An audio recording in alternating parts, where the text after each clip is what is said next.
Hi, എല്ലാവർക്കും spoken English ക്ലാസ്സിലേക്ക് സ്വാഗതം. നമ്മൾ ഇംഗ്ലീഷിലെ ബി എന്ന വെർബിന്റെ ഉപയോഗമാണ് കണ്ടുകൊണ്ടിരിക്കുന്നത്. ബി എന്ന വെർബിന്റെ രൂപങ്ങള് സാന്നിധ്യത്തെ കാണിക്കാൻ വേണ്ടി, പ്രസൻസ് അത് കാണിക്കാൻ വേണ്ടി ഉപയോഗിക്കും. അപ്പൊ നമ്മൾ കഴിഞ്ഞ ക്ലാസ്സിൽ ആമിന്റെ ഉപയോഗം കണ്ടു. ഞാൻ ഇവിടെയുണ്ട്, അതിന്റെ 4 വാചകങ്ങൾ കാണുകയുണ്ടായി. ഇന്ന് നമ്മൾ കാണുന്നത് ഈസിന്റെ ഉപയോഗം. ഈസിന്റെ അർത്ഥം അത് തന്നെയാണ്, ഉണ്ട്, സാന്നിധ്യം. ഉദാഹരണമായിട്ട് അവൻ ഇവിടെയുണ്ട്, he is here, he is here. അപ്പൊ സിംഗുലർ ആയിട്ടുള്ള എല്ലാത്തിനും ഈസ് ഉപയോഗിക്കാം. അതാണ് നമ്മൾ ഇന്ന് കാണുന്നത്. നമുക്ക് ഇവ ഒന്ന് നോക്കാം. ഹി ഈസ് ഹിയർ, എന്താണ് അതിന്റെ അർത്ഥം?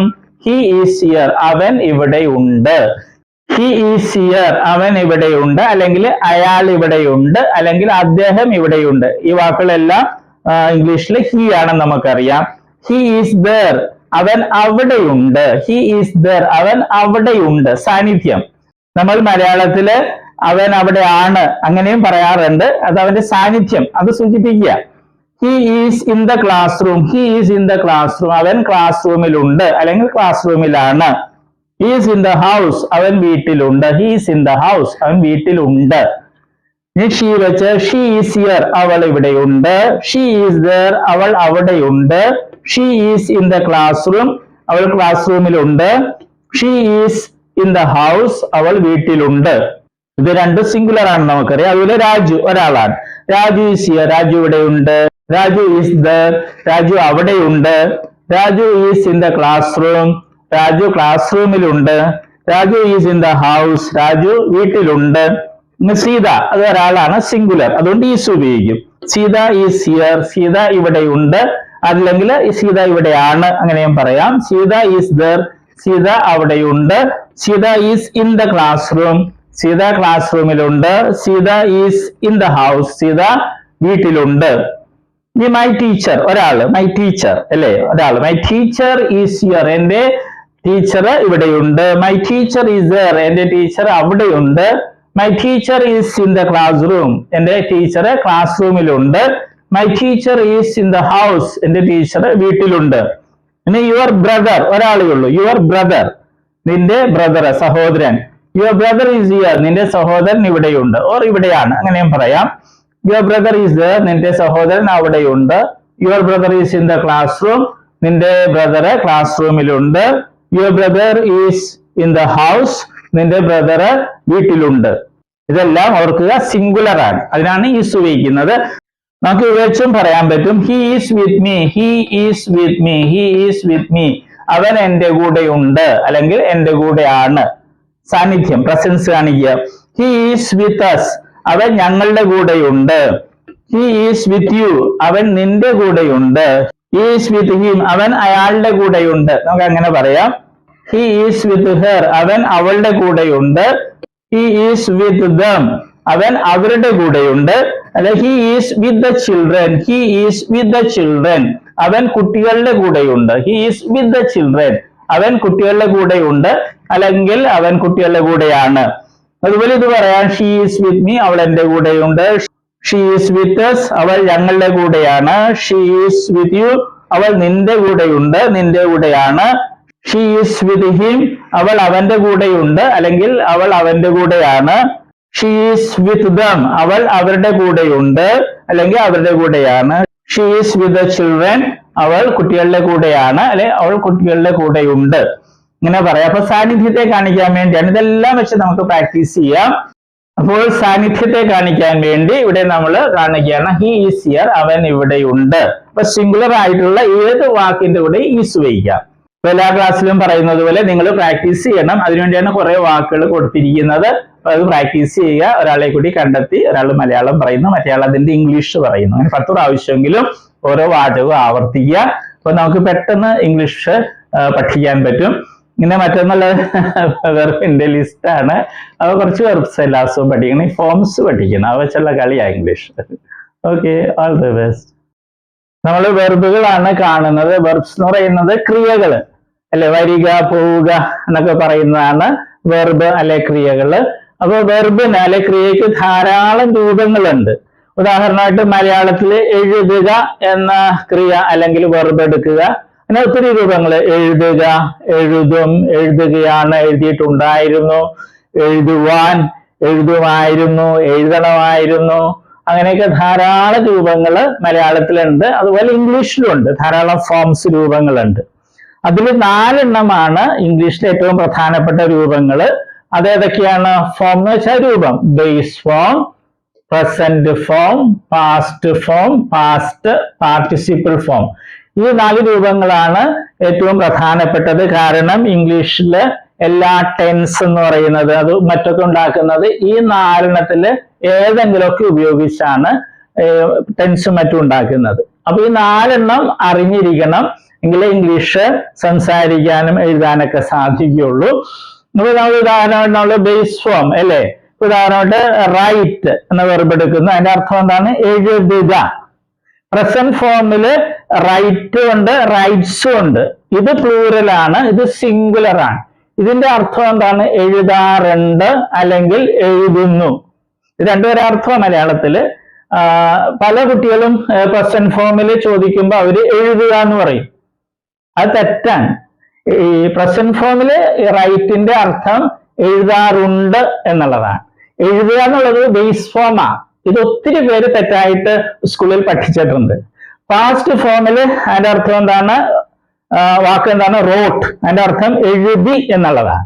പിന്നെ പാസ്റ്റ് പാർട്ടിസിപ്പിൾ ഫോം ഉണ്ട്, അതിന്റെ റൈറ്റിൻ്റെത് റിട്ടൺ എന്നുള്ളതാണ് ആ ഫോം. അതിന് പല അർത്ഥങ്ങളുണ്ട്, മാറി മാറി വരും. പിന്നെ ഒരു കാര്യം നമ്മൾ അറിഞ്ഞിരിക്കുക, ഈ ബേസ് ഫോമും പ്രസന്റ് ഫോം പ്ലൂറലും, ബേസ് ഫോമും പ്രസന്റ് ഫോം പ്ലൂറലും ഇംഗ്ലീഷ് ഭാഷയിലെ വെർബുകൾക്ക് ഒരെണ്ണത്തിനൊഴികെ, ബി എന്ന വെർബിനൊഴികെ ബാക്കി എല്ലാ വെർബുകൾക്കും ഒരേപോലെയാണ്. സ്പെല്ലിങ്ങും ഉച്ചാരണമൊക്കെ ഒരേപോലെ തന്നെയാണ്. ഏത്? ബേസ് ഫോമും പ്രസന്റ് ഫോം പ്ലൂറലും. അർത്ഥം വ്യത്യാസമുണ്ട്. ബേസ് ഫോമിൽ എഴുതുക എന്നുള്ളതാണ് റൈറ്റ് എന്ന് പറയുമ്പോൾ, പ്രസന്റ് ഫോമിൽ റൈറ്റ് എന്ന് പറയുമ്പോൾ എഴുതാറുണ്ട് എന്നുള്ളതാണ്. ഇംഗ്ലീഷ് ഭാഷയിൽ 1,70,70,000-ലധികം വെർബുകൾ, ക്രിയകളുണ്ട്. അപ്പൊ അതില് ഈ വെർബ് ഒഴിച്ച്, ബി എന്നൊരു വെർബ് ഉണ്ട് ഇംഗ്ലീഷില്, അത് ഒഴിച്ച് ബാക്കി എല്ലാ വെർബുകളുടെയും ബേസ് ഫോമും പ്രസന്റ് ഫോം പ്ലൂറലും ഒരേപോലെ, ഒരേ സ്പെല്ലിംഗ്, ഒരേ ഉച്ചാരണം. ഓക്കെ, അതുകൊണ്ട് നമ്മൾ ഇത് പ്രത്യേകിച്ച് പഠിക്കില്ല. നമ്മൾ ഇത് 3 പഠിക്കുന്നത്. അത് നമ്മൾ സ്കൂളിൽ പഠിച്ചിട്ടുണ്ട് അല്ലെ. Come, came, come, go, went, gone, അത് തന്നെ സാധനം. പിന്നെ നേരെ ഒരു കാര്യവും കൂടി, ഇംഗ്ലീഷിൽ നേരത്തെ പറഞ്ഞു 1,70,70,000 വെർബ്സ് ഉണ്ട്. അതിൽ ഭൂരിഭാഗം വെർബുകളുടെയും ഈ പാസ്റ്റ് ഫോമും പാസ്റ്റ് പാർട്ടിസിപ്പിൾ ഫോമും ഉണ്ടാക്കുന്നത് ഈ പ്രസന്റ് ഫോമിന്റെ കൂടെ ഡി അല്ലെങ്കിൽ ഇ ഡി എന്ന് കൂട്ടിച്ചേർത്താണ്. ഒരിക്കൽ കൂടി പറയട്ടെ, ഇംഗ്ലീഷ് ഭാഷയിലെ ഒട്ടുമിക്ക വെർബുകളുടെയും പാസ്റ്റ് ഫോമും പാസ്റ്റ് പാർട്ടിസിപ്പിൾ ഫോമും ഉണ്ടാക്കുന്നത് ഡി അല്ലെങ്കിൽ ഇ ഡി എന്ന് പ്രസന്റ് ഫോമിന്റെ ഈ പ്ലൂറലിനോടുകൂടെ കൂട്ടിച്ചേർത്താണ്. അല്ലാതെ കുറെ വെർബ്സ് ഉണ്ട്. അപ്പൊ പക്ഷെ അതാണ് നമുക്ക് ഒത്തിരി ഉപയോഗിക്കുന്നത്. അതിലൊരു ഒരെണ്ണമാണ് ഇത്, റൈറ്റ്, റോട്ട്, റിട്ടൺ. ഇത് മൂന്ന് രീതിയാണ്. റൈറ്റ് ഇത് വേറെ രീതി, റോട്ട് ഇത് റിട്ടൺ. ഓക്കെ, അപ്പൊ നമ്മൾ ഇത് 3 പഠിക്കുള്ളൂ. നേരത്തെ പറഞ്ഞതുപോലെ ഇത് പ്രത്യേകിച്ച് പഠിക്കേണ്ട കാര്യമില്ല, ബേസ് അർത്ഥം അറിഞ്ഞിരുന്നാൽ മതി. ഓക്കെ, ഇപ്പൊ കമ്മിന്റെ അർത്ഥം എന്ന് പറഞ്ഞാൽ വരിക. ബേസ് ഫോമിൽ കം എന്ന് പറഞ്ഞാൽ വരിക എന്നായിരിക്കും. പ്രസന്റ് ഫോമിൽ വരാറുണ്ട് എന്നായിരിക്കും അർത്ഥം. ഉച്ചാരണവും സ്പെല്ലിങ്ങും ഒന്ന് തന്നെ ആയിരിക്കും. അപ്പൊ നമ്മളിത് 3 സ്കൂളിൽ നമ്മൾ പഠിച്ചിട്ടുണ്ട്. അത് ശരിയായിട്ടൊന്ന് മനസ്സിലാക്കണമെന്നേ ഉള്ളൂ. നമ്മളൊരു 16 ലിസ്റ്റ് വെർബുകൾ ഉണ്ടാക്കിയിട്ടുണ്ട്. ഏറ്റവും കൂടുതൽ ഉപയോഗിക്കുന്ന വെർബ്സ് ആണ്. ഡി, ഇടിയും ചേർത്തതും ഉണ്ട്. പിന്നെ ഈ പ്രത്യേകതയുള്ള വെർബ്സും ഉണ്ട്. അത് നമ്മൾ പഠിക്കണം. വെർബുകളുടെ ലിസ്റ്റിലെ 10ാമത്തെ ലിസ്റ്റാണ് നമ്മൾ ഇന്ന് കാണുന്നത്. വെർബുകളിലെ ഏറ്റവും പ്രധാനപ്പെട്ട 4 ഫോംസ് ആണ് ഇംഗ്ലീഷില്. Base form, present form, past form, past participle form. പക്ഷെ നമ്മൾ പഠിക്കുമ്പോൾ 3 പഠിക്കുകയുള്ളൂ, പ്രസന്റ് ഫോമും പാസ്റ്റ് ഫോമും പാസ്റ്റ് പാർട്ടിസിപ്പിൾ ഫോമും. കാരണം ബേസ് ഫോമും പ്രസന്റ് ഫോം പ്ലൂറലും ഒരേപോലെയാണ് ഇരിക്കുന്നത്. സ്പെല്ലിങ്ങും ഉച്ചാരണവും അർത്ഥം വ്യത്യാസമുണ്ട്. പിന്നെ മറ്റൊന്ന് പ്രസന്റ് ഫോമില് പ്ലൂറലും ഉണ്ട്, സിംഗുലറും ഉണ്ട്. അപ്പൊ ആദ്യം എഴുതിയിട്ടുള്ളത് പ്ലൂറലാണ്, സിംഗുലർ ആണ് രണ്ടാമത്. സാറിന് എസ് ഉണ്ടാവും, അല്ലെങ്കിൽ IES എന്നൊക്കെ ഉണ്ടാവും. ഓക്കെ, നമുക്ക് തുടങ്ങാം. Present form, past form, past participle form. Run, ran, run. Come, came, come. Become, became, become. Overcome, overcame, overcome. ഇതിന്റെ പ്രത്യേകത എന്താണ്? ഇവയുടെ പാസ്റ്റ് ഫോമും പാസ്റ്റ് പാർട്ടിസിപ്പിൾ ഫോമും ഡി എന്നോ ഇ ഡി എന്നോ കൂട്ടിച്ചേർത്തല്ല ഉണ്ടാക്കിയിട്ടുള്ളത്, വ്യത്യാസമുണ്ട്. അത് പ്രത്യേകം ശ്രദ്ധിക്കുക. ഇനിയുള്ള വെർബുകളുടെയൊക്കെ പാസ്റ്റ് ഫോമും പാസ്റ്റ് പാർട്ടിസിപ്പിൾ ഫോമും ഉണ്ടാക്കുന്നത് പ്രസന്റ് ഫോം പ്ലൂറലിന്റെ കൂടെ ഡി എന്നോ ഇ ഡി എന്നോ കൂട്ടിച്ചേർത്താണ്. Okay, we shall start.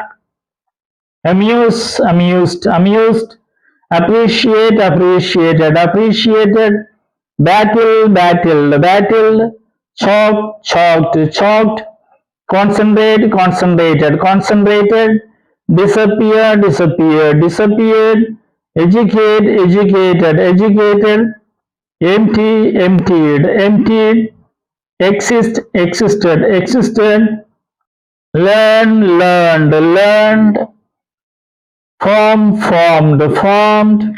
Guide, guided, guided. Grab, grabbed, grabbed. Grin, grinned, grinned. Divide, divided, divided. Enter, entered, entered. Lick, licked, licked. Miss, missed, missed. Mix, mixed, mixed. Peel, peeled, peeled. Listen, listened, listened. Name, named, named. Separate, separated, separated. Serve, served, served.